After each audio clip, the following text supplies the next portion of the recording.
हिंगोलीत नगर परिषद निवडणुकीमुळे राजकारण चांगलंच तापलंय। निवडणुकीत जिल्ह्यातील वाढती गुन्हेगारी हाच प्रचाराचा मुद्दा बनलाय। सर्वपक्षीय नेत्यांच्या रडारवर शिवसेना आमदार संतोष बांगर हेच आहेत। वाळू चोरी, मटका, गुटख्यानं हिंगोलीचं राजकारण चांगलंच तापलेलं। पाहुयात नेमकं काय सुरू आहे।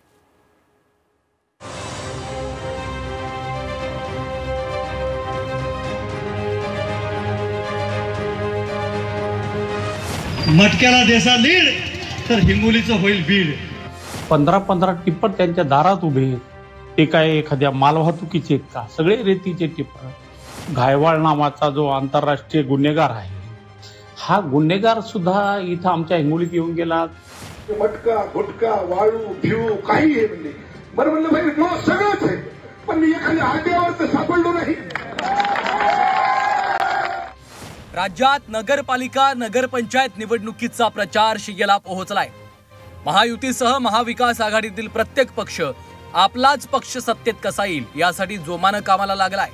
अधिकाधिक मतदारांना आपल्या बाजूला खेचण्यासाठी विविध आश्वासनांसह भावनिक साधही घातली जाते।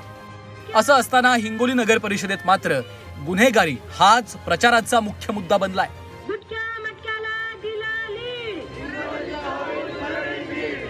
यामध्ये सर्व पक्षीय नेत्यांच्या रडारवर शिवसेना आमदार संतोष बांगर आहेत। गुटखा, मटका अड्ड्यांचा मुद्दा उपस्थित करत शिवसेना ठाकरे पक्षाचे सहसंपर्क प्रमुख विनायक भिसेंनी बांगर यांच्यावर निशाणा साधला।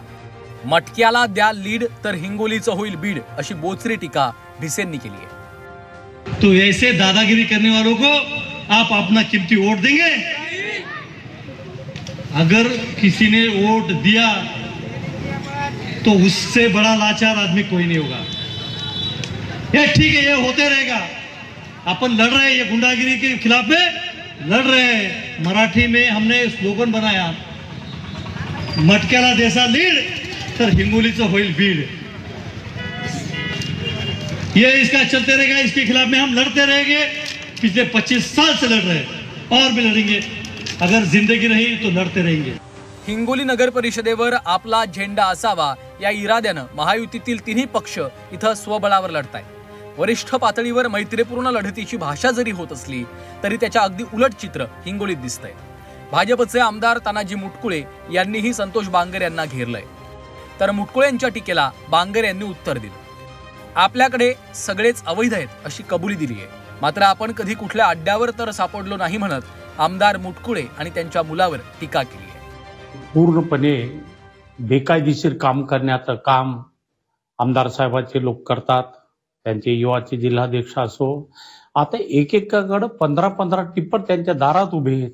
ते काय एखाद्या मालवाहतुकीचे का? सगळे रेतीचे टिप्पर आणि मटक्याचे अड्डे सगळे त्यांचेच आहेत। त्याचबरोबर घायवाळ नावाचा जो आंतरराष्ट्रीय गुन्हेगार आहे, हा गुन्हेगार सुद्धा इथं आमच्या हिंगोलीत येऊन गेला। तो कुठं राहिला, करायला, त्याच्या तपासण्या आता चालू आहे। मला तो काही म्हणू लागलं, याचा म्हणजे मटका, गुटका, वाळू, भिव काही आहे म्हणजे बरं म्हणलं भाई मग सगळंच आहे, पण मी एखाद्या आड्यावर तर सापडलो नाही।